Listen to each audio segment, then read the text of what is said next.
मुंबई जाने की बात कर रहे थे, तो देखिए गुरुवार तक। और शिखा आपको रोकना चाहेंगे, एक बड़ी खबर इस बीच बता दें दर्शकों को। बड़ी खबर यह है कि देवेंद्र फडणवीस दिल्ली में हैं और दिल्ली में लगातार मंथन किया जा रहा है। हमें जानकारी मिल रही है कि जेपी नड्डा के घर पहुंच गए देवेंद्र फडणवीस। बीजेपी अध्यक्ष जेपी नड्डा के घर पहुंच गए हैं देवेंद्र फडणवीस।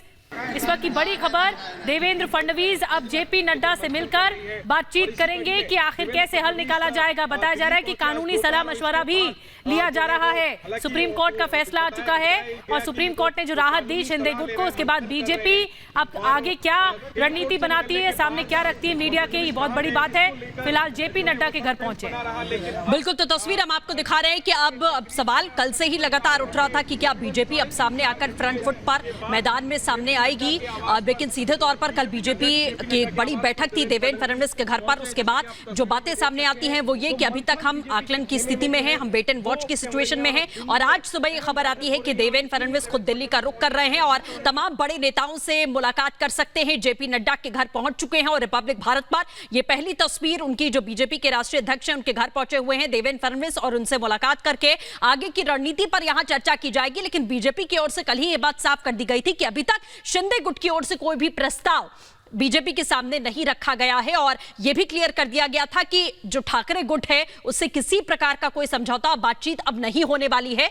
ये बड़ी बातें कल सामने आई थी, लेकिन आज की ये पहली तस्वीर हम आपको दिखा रहे हैं। तो रिपब्लिक भारत पर पहली तस्वीर आप देख रहे हैं। जेपी नड्डा के घर पहुंचा है काफिला देवेंद्र फडणवीस के और उन्होंने सीधा एयरपोर्ट से उन्होंने रुख किया जेपी नड्डा के घर का।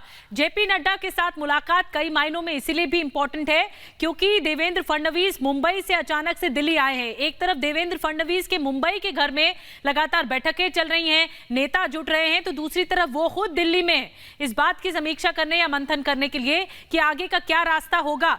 क्योंकि अभी तक बीजेपी चुप है, अभी तक बीजेपी ने पत्ते नहीं खोले, अभी तक बीजेपी ये बताने को तैयार नहीं थी कि क्या, क्योंकि प्रतिक्रिया भी नहीं दे रही थी बीजेपी अभी तक चुप थी इस पूरे मसले पर। और जब भी पूछा गया तो बीजेपी का कहना था कि शिवसेना का अंदरूनी मामला है, शिंदे गुट की तरफ से भी कोई हमें संपर्क नहीं किया गया है, तो हस्तक्षेप करने का सवाल नहीं उठता। तो ऐसे में अब आगे क्या रणनीति बनेगी, ये इस वक्त की आज की सबसे बड़ी तस्वीर इस वक्त हम आपको बता रहे हैं। जेपी नड्डा के आवास में पहुंचे हैं देवेंद्र फडणवीस, महाराष्ट्र के पूर्व मुख्यमंत्री। इससे पहले बीजेपी जो कदम उठाया गया था, महाराष्ट्र की सियासत जब शुरू हुई थी 2019 में सरकार बनी थी, तो उस वक्त से लेकर अब तक बीजेपी हर कदम फूंक फूंक कर ही उठा रही है।